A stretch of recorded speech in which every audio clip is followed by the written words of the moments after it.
komşumuz çocuklarını benimle oynatmak istemediği zaman boynunu eğeceğim için. Engellileri tanıma, anlama, duyma, hissetme, düşünme günü. Çünkü ben kabullenmişim ve farkındayım. Kaşın yüzünde çok içimde belcan. Sen benim yanıma kalansın.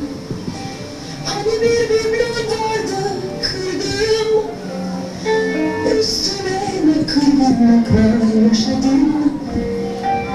Ama bil ki ben de parçalandım. Evet, bugün hakikaten dünyada 1 milyardan fazla engellinin olduğu ve bu engellerle alakalı bir farkındalık oluşturmak, onlarla alakalı bu farkındalıkla birlikte, duyarlılıkla birlikte de dünyada ve Türkiye'de bizim için ise özellikle Van'da İpek yolunda engelleri kaldırmak, asıl engel olan kalplerimizdeki engeli, gönüllerimizdeki engeli, zihinlerimizdeki engelleri kaldırarak aslında olmayan bir şeyi de engellerimizi topluma entegre etmek, onlara özgüven kazandırmak ve hayatlarına bu dezavantajları birlikte güzel bir şekilde devam etmeye sağlamak için Birleşmiş Milletler tarafından kabul edilen, 1992'de kabul edilen Dünya Engeller Günü'nü kutlamak için bir yere geldik. Ben tekrardan hoş geldiniz diyorum. Evet, 1 milyar engelli var dedik. Bunun farkındayız. En büyük azınlık dünyadaki 6 milyar nüfus düşünürsek. Bizim payımıza da burada ciddi bir oran düşüyor Van'da, İpek yolunda. Biz bunun farkında olarak gerek kaymakam olarak gerekse belediye başkanı olarak ben ilk göreve geldiğimde burada atıl bir bina vardı.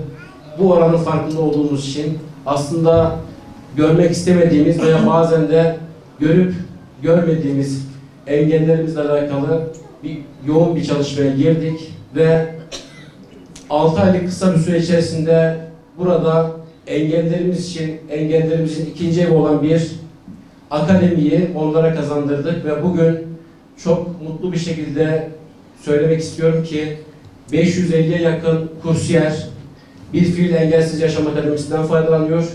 Yine 1000'e yakın yine kursiyerimiz de dezavantajlı grubumuz da yine engelsiz yaşam akademisinin imkanlarından faydalanıyor. Gerek spor merkezinden olsun, gerek kütüphanesinden, gerek oyun alanında olsun faydalanıyor. Dolayısıyla biz akademi olarak 1500'e yakın kişiye hizmet veriyoruz ama burası akademi. Akademi sadece engellilere, kursiyerlere hizmet veren bir yer değil. Yine engelli ailesi olmak da hakikaten çok zor. Biz bunun da farkındayız. Aslında akademi aynı zamanda engelli ailelere de hizmet veren, onların hayatlarını kolaylaştıran bir yer. Ben tekrardan Engeller Günü'nün kutlu olsun diyorum.